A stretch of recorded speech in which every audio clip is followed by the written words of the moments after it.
Guys, magluto po tayo ngayon ng isang buong patatim. Ayan na. Ahitang po natin yan. Para sa ganun po, wala namang matalas sa ating bunganga pag tayo kumain yan. Ayan po, napakasarap po ng ating gagawing patatim. Ang ginagawa ko po dyan, sinisigurado po natin na walang balahibo. Ayan na po. Kinuber na po natin yan. Pakukuluan po natin yan. Para sa ganun, yung maruruming bula ay matanggal. Ayan na. Kulong-kulo na po siya. Buksan natin. Nako, kulong-kulo na guys. Naglalabasan ng mga impurities. Ayan, baliktarin natin yan. Ayan, kulo ang kuluan na. Hop, baka bumagsak. Ayan. Okay, nabaliktad na po natin yan. At yung kabila naman. Ayan na. Pagkaganyan pong napakuloan natin yan, makakasigurado po tayo na talagang napakalinis po ng ating patatim. Bukod pa sa masarap. Ayan. Binaliktad na po. Yan po ay hindi natin nasugatan sa tuhod eh. Ayan. Hiwaan po natin yan dyan. Ayan. Kinover na. Ayan na. Okay na yan. Ayan guys ay ating huhugasan sa running water. Ayan na. At yan ay huhugasan pa natin. Lilinisin pa na para tayo makasigurado dyan. Ayan na guys. Huhugasan natin yun dyan.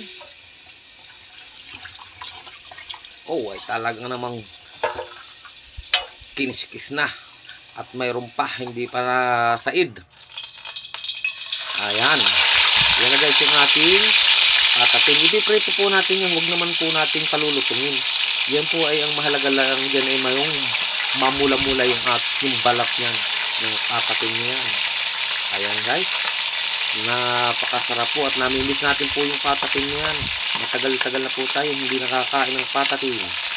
Kaya magluto po tayo ng pang-ulam sa hapunan. Ayan na, babalik na rin po natin yan. Para mag-balance po yung kulay ng balat. Okay guys, ayan na, mapula na. Pwede na po natin yang lagyan ng mga panimpla. Ilagay natin yan sa 2 buong sibuyas sa malaking yan. Para sa ganun ay mas masarap po.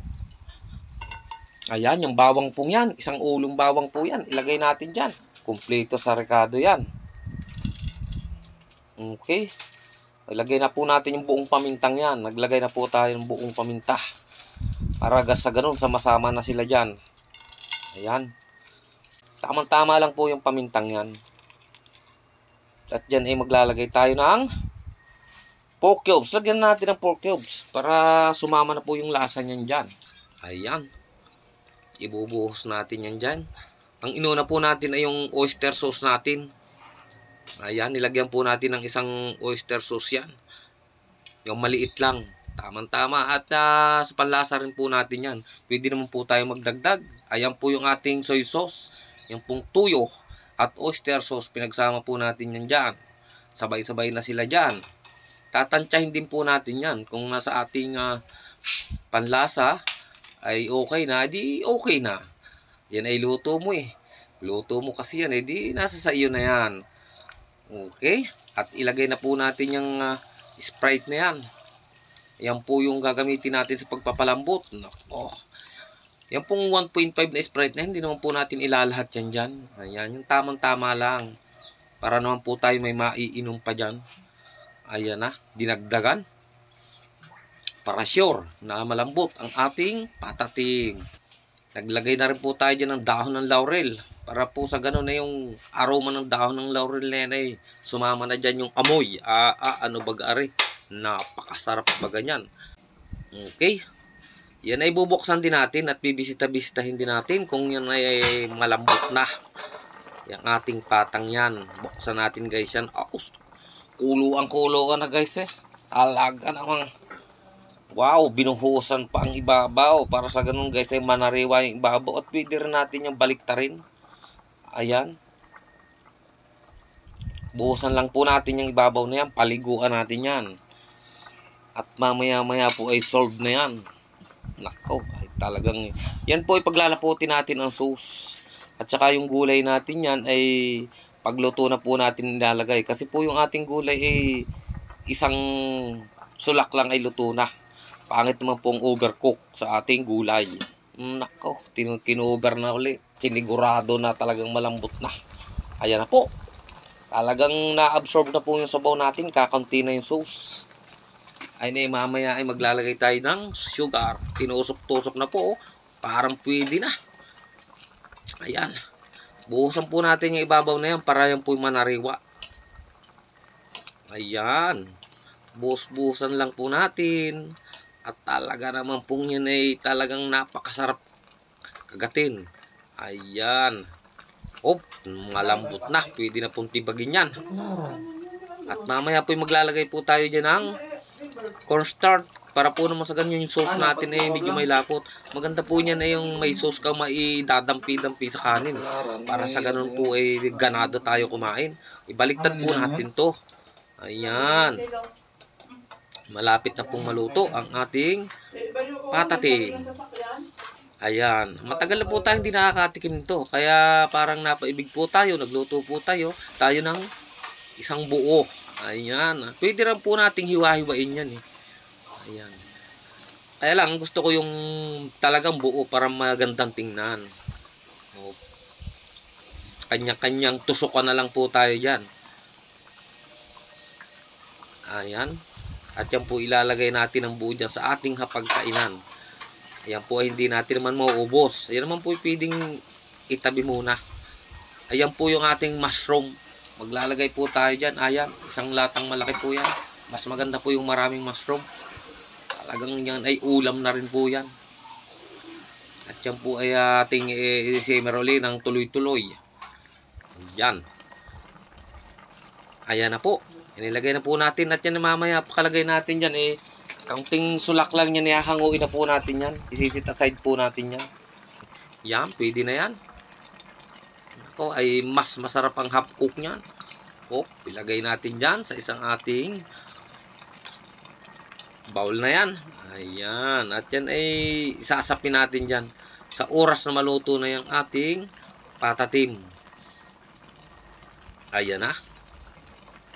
Ako ay pinagpag pa. Ipinagpag pa yan. Ayan. Mamaya po maglalagay po tayo ng kaunting sugar dyan at saka yung cornstarch. Para sa ganun ay na talagang may lapot po yung ating patatim, yung ating sauce ng patatim. Ayan. Kuluan na ay talaga naman. Ayan na po yung ating sugar na putlain. Wala po tayong ano. Wala na, ubos na. Yung negro. Pwede rin po sana yung negro. Ayan na lang ang ating sugar na putlain na yung ilagay. Yung asukal na yan. Ayan. Oh, para yatang magpapanot siya. Naparami yata. Pero tamang-tama yan. Tama lang yan. Kasi pag naparami pa yan, eh, hindi naman tayo gumagawa ng panot siya.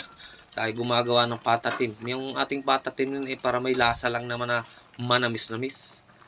Ayan. Ay, okay na yan. Maya-maya yung cornstarch na yan ang ilalagay natin para ituloy-tuloy na lumapot. Ayan na, inilagay na po natin yung cornstarch yan. Ang excuse me po. Ayan po ay dahan-dahan lang tayo maglalagay ng cornstarch. Tatansyahin din natin yung lapot niyan. Hindi bigla-bigla. Ayan.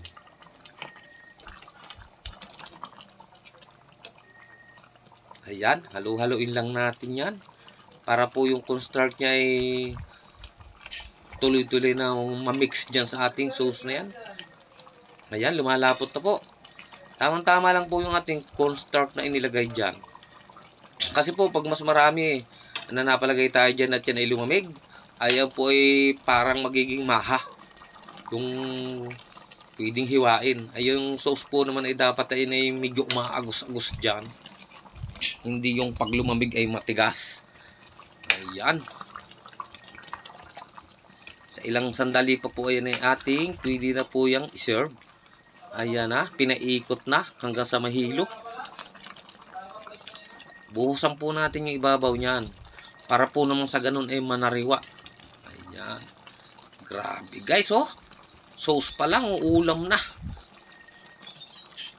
Ganyan katindi ang ating patatim. Ayan na, malapot na.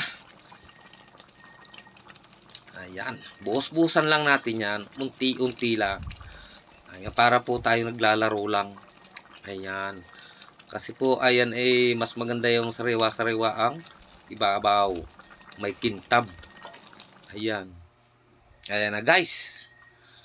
Ayan na ang ating patatim. Luto na po ang ating patatim. Buhusan po natin sa ibabaw para may ganda. Ayan na po. Okay na po. Luto na po yan. Ayan. Marami pong salamat sa inyong panonood. At hanggang dyan na lang po yung ating pagluluto. At yan ay kakain na po tayo. Kain po tayo. Ayan na. Napakagandang tingnan.